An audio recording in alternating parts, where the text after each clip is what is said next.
ஜாதகத்தில் வந்து பார்த்தீங்கன்னா டிவோர்ஸ்க்கான அமைப்பு அப்படின்றது இருக்குது. இப்போ ஒருத்தருக்கு டிவோர்ஸ்க்கான காம்பினேஷன் ஒரு ஜாதகத்தில் இருக்குது.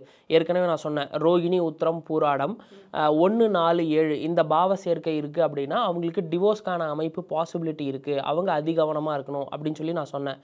இப்போது நிறைய பேர் அந்த இன்ஸ்டாகிராம் ரீல்லையும் சரி இல்லை யூடியூப்லேயும் சரி நிறைய பேர் கமெண்ட் பண்ணியிருந்தாங்க. நிறைய பேர் ஆமாம் இது கரெக்டுன்னு நிறைய பேர் கமெண்ட் பண்ணியிருந்தாங்க. சிலர் வந்து இல்லையே எனக்கு இன்னும் டிவோர்ஸ் ஆகலையே நான் நல்லா தானே இருக்கேன் அப்படின்னு கமெண்ட் பண்ணியிருக்காங்க.